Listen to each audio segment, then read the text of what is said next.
अस्सलाम वालेकुम नाज़रीन, हाईटेक न्यूज के खबरनामे में आपका खैर मकदम है। मैं हूं नेहा खान। नजर डालते हैं आज की अहम खबरों पर।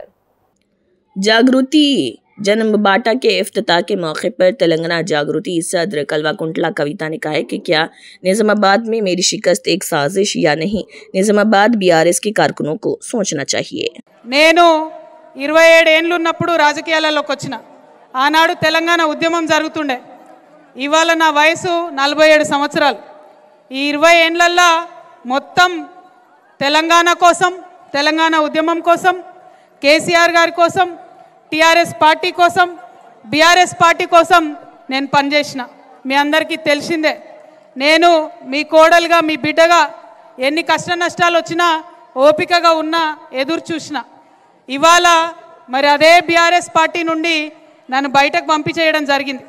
ఎక్కడ కూడా నేను ముందడుగేసి పార్టీ వ్యతిరేకంగా ఏం చేయలే।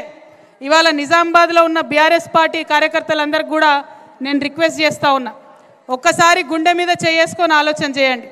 నిజామాబాద్లో నా ఓటమి ఒక కుట్రనా కాదా మీరు ఆలోచన చేయండి। నా ఓటమి జరిగినప్పుడు ఇప్పటికి 5 ఏళ్ళు అవుతుంది, ఒక్క మాటనన్నా నేను బయట మాట్లాడినా లేదా మీరు ఆలోచన చేయండి। ప్రతి చిన్న బిడ్డకు నిజామాబాద్లో తెలుసు ఏం జరిగింది ఆనాడని, ప్రతి బీఆర్ఎస్ పార్టీ కార్యకర్తకు తెలుసు ఏం జరిగింది ఆనాడని। కానీ నేను ఎప్పుడైనా సరే ఆ అవమానాన్ని భరించిన ఎందుకోసం, నాన్నగారి మీద గౌరవంతోని, బీఆర్ఎస్ పార్టీ అంటే ప్రేమతోని, తెలంగాణ రాష్ట్రం మంచిగా ఉండాలనేటటువంటి ఆలోచనతోని। కానీ ఇవాళ ఇంటి గుట్టంతా బయటేసి మరి నన్ను ఇబ్బంది పెడుతున్నటువంటి సందర్భంలో మళ్ళీ నా మనుషుల దగ్గరికి, మళ్ళీ నా ప్రజల దగ్గరికి, మళ్ళీ నా నిజామాబాద్ గడ్డ దగ్గరికి వచ్చిన